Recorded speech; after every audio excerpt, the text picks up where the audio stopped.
Weinberg's arrest marked a typical turn of fortune.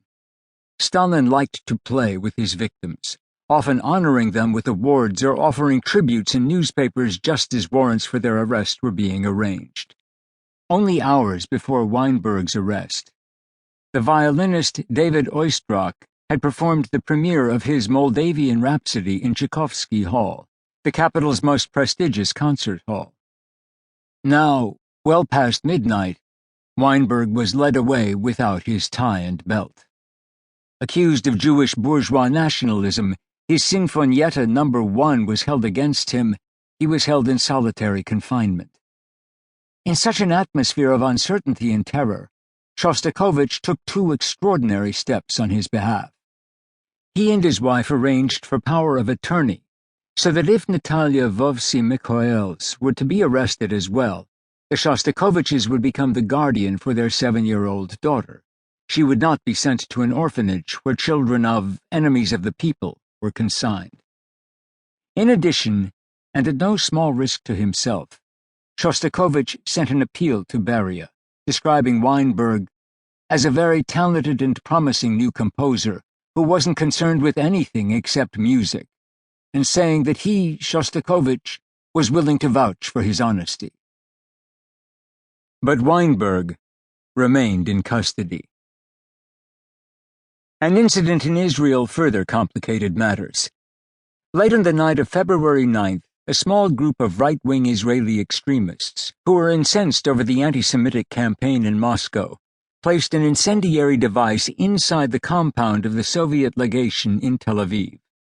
The bomb blew out windows and damaged other property, injuring the wife of the ambassador as well as the housekeeper and the chauffeur. Ben-Gurion was furious, knowing where such an act would lead.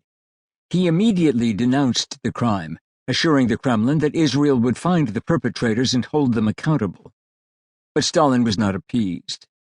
For the Kremlin, the bombing provided the perfect pretext to break diplomatic relations with the Jewish state. It did not merely announce the severing of relations. It used the incident to broaden its propaganda against Zionism. Only now it could denounce Israel as an outright enemy that had deliberately carried out an attack. As Pravda commented in the days that followed, the pack of mad dogs from Tel Aviv is loathsome and vile in its thirst for blood. The bombing provoked harsh public feelings among the Soviet population.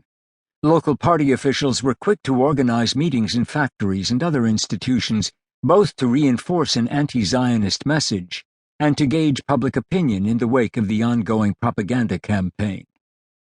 As their reports make clear, the incident in Tel Aviv reinforced the coarsening effects of the doctor's plot, and often resulted in a harmful interpretation of these events by ordinary citizens.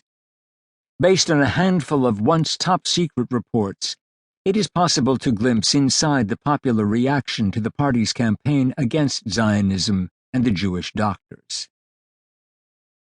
On February 13th, 4 days after the bombing, a Communist Party instructor at a Moscow bread factory described the workers' indignation over this outrageous provocation and their unanimous endorsement of the breaking of relations with Israel, an expected echo of the party line.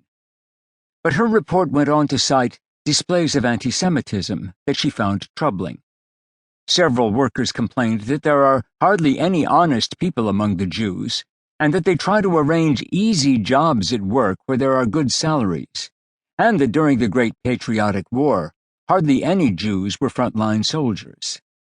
A worker at a Moscow textile plant called for the Jews to be removed from managerial positions in institutes and ministries, in consumer goods stores and trade organizations.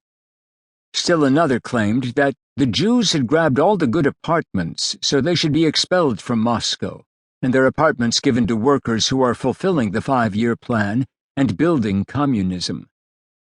The population had been schooled in how and what to think for decades, so it was hardly surprising that people parroted the party line. But now they were going beyond the prescribed reaction and engaged